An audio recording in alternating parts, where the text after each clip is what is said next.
Tudo bem com você? Mariano Cabreira aqui para esse bate-papo sobre política. Nós que vivemos da política, nós que trabalhamos com política, gostamos de conversar sobre isso com você, para a gente ver o que a gente vai debater, o que a gente vai reivindicar, o que nosso candidato precisa estar falando, como escolher o nosso candidato. Portanto, você que tem essas dúvidas, que gostam de debater política, porque no dia a dia, eu acredito que se a gente tirasse meia hora por dia para a gente se inteirar de política, para ver não sobre o que os políticos estão fazendo, não é só isso, mas para a gente compreender, para a gente saber como é que as relações políticas se dão, como é que funcionam as relações políticas, como é que funciona, qual que é a função da Câmara da Câmara Alta, nós agora vai ter eleição para deputado federal, qual que é a função da Câmara Federal, do Senado, do Tribunal de Contas da União. O cidadão comum nem sabe o que é um Tribunal de Contas. Então a gente precisava, nós que vivemos um pouco mais disso, nós que conhecemos um pouco mais disso, a gente podia dedicar um pouco o nosso tempo para estar debatendo com as pessoas comuns essas questões. Por que é que elas existem, de onde que elas foram pensadas, como é que elas funcionam, quais são suas responsabilidades, quais são seus deveres, porque assim a gente vai estar transmitindo o nosso conhecimento e permitindo que outras pessoas se apropriem disso e possam, de fato, nesse período eleitoral agora, escolher ter um filtro um pouco melhor para escolher seus candidatos, para poder a gente ter uma democracia mais consolidada, mais civilizada e não estar no dia a dia tendo um país despedaçado pela violência, por organizações criminosas, ou a fome batendo na porta de milhares e milhares de pessoas que obrigam, muitas vezes, pais desesperados porque não têm comida para os seus filhos, sair em busca de alimento de forma errada, roubando, furtando para poder alimentar os seus. E aí, quem cai no crime uma vez, é muito difícil sair. Portanto, essa é a grande oportunidade, todo período de eleição é a oportunidade para a gente despertar no cidadão comum, para a gente despertar nas pessoas comuns que não têm a informação, que não têm o filtro de como essas coisas acontecem, acha que é o bem contra o mal, acha que as coisas funcionam assim e nem sempre elas são o bem contra o mal. Muitas vezes você precisa encontrar ou você precisa escolher o menos pior, o menos mal, né? Nem sempre ela acontece entre a escolha entre o bem e o mal. Você não tem essa oportunidade. E você só pode saber, você só pode escolher direito, você só pode ter a tranquilidade de você poder dizer que você está fazendo uma boa escolha se você tiver boas informações.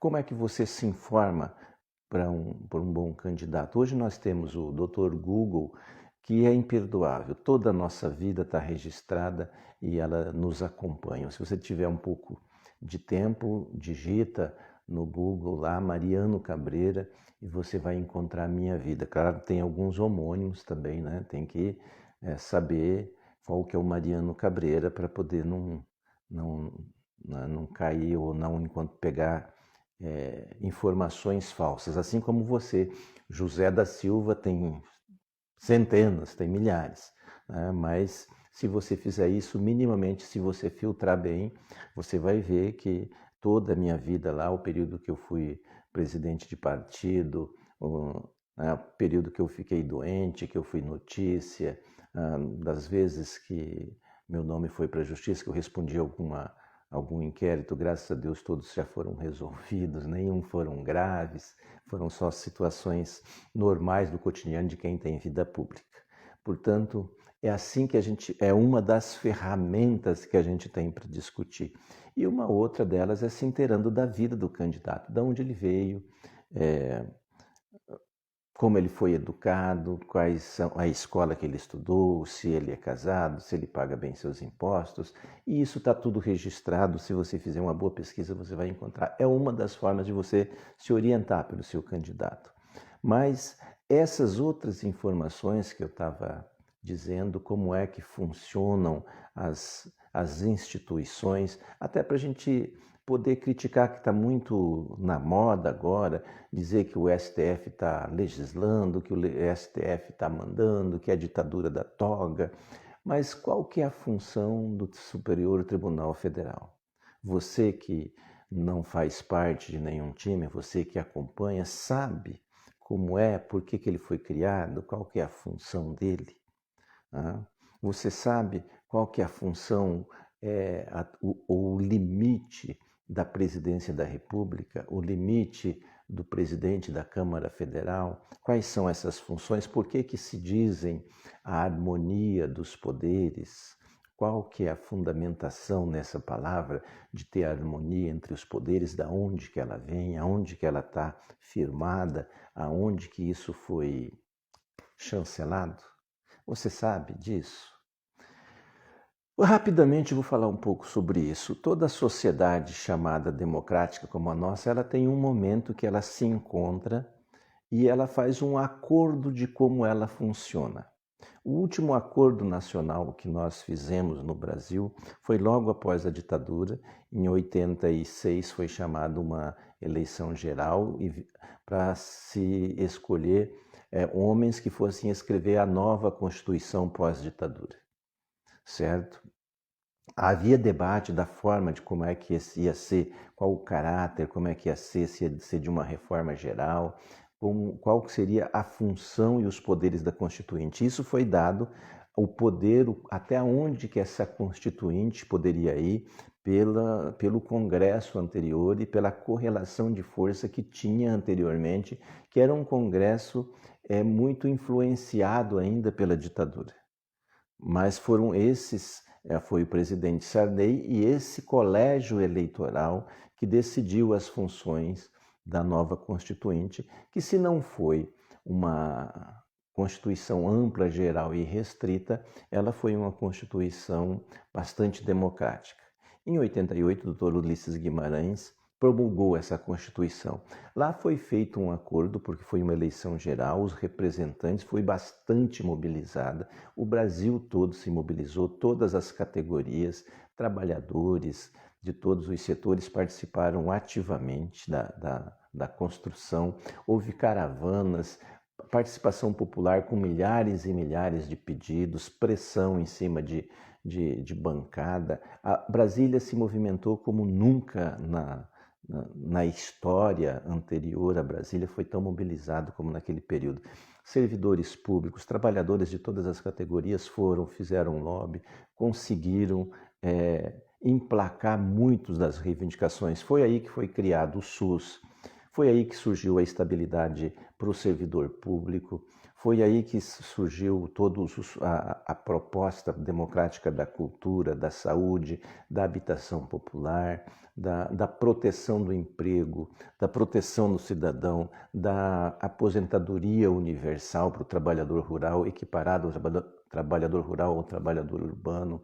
Enfim, e inúmeras conquistas que, se eu for ficar falando aqui, vou me esquecer de várias e vai acabar dizendo que eu não vivi aquele período. Mas todas as grandes conquistas dos trabalhadores, todas as grandes conquistas do patronato, da indústria nacional foram conquistadas na Constituinte.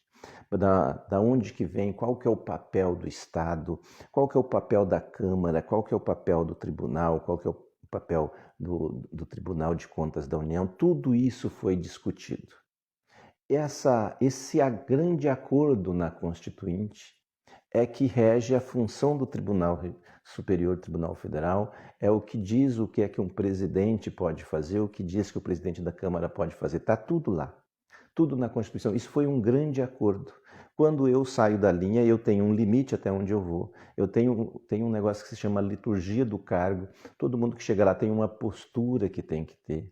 né? Isso não está, essa postura não está escrito, mas isso é subentendido, que os presidentes dos poderes têm que se relacionar bem, que eles têm limites, que não podem estar se provocando, tal. E todas essas coisas estão na Constituição de 88. Se regem eles, se rege o presidente do STF, o presidente da República, o presidente da Câmara, do Congresso Nacional, rege também nós. Nossos direitos e nossos deveres também estão na Constituição. A saúde universalizada, o trabalho protegido, o direito à casa própria, o direito à vida digna, tudo isso está na Constituição. E é hora agora de você exercer esse seu direito. Agora é a hora de você escolher bem, de você saber que toda esse pós-ditadura, toda essa organização, toda essa luta.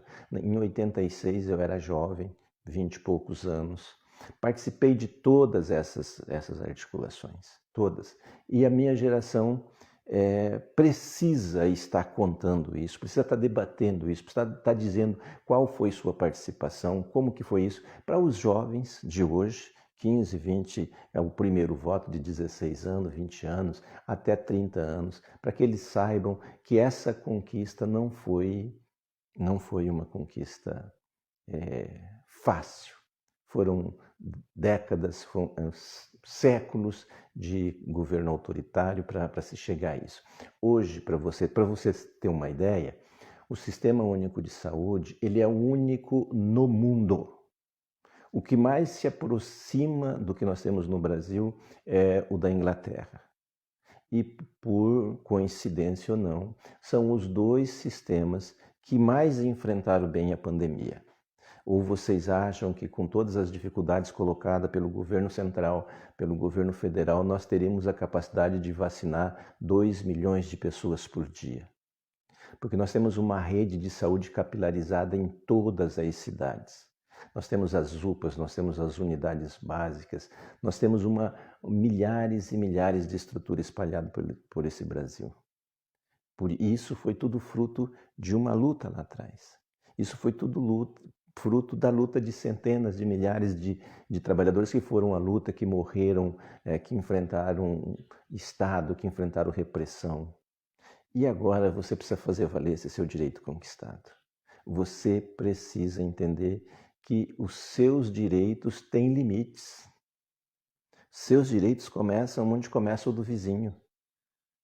Mas o direito do vizinho também termina onde começa o seu. Esse debate nós precisamos fazer para a gente poder levar para as candidaturas, para a gente saber, para os candidatos saberem que nós sabemos que nós temos direito. E você é candidato, você precisa estar sabendo quais são os seus deveres, quais são suas funções, para você não decepcionar seu eleitorado, para você não ser mais um que chega lá. Portanto, esse ano é o ano do debate, é o ano da gente se encontrar, é o ano da esperança e da reconstrução desse país. Vem comigo toda quinta-feira, sempre vai ter um debate interessante para a gente estar fazendo aqui. Tá legal? Um beijo, até quinta-feira, se Deus quiser.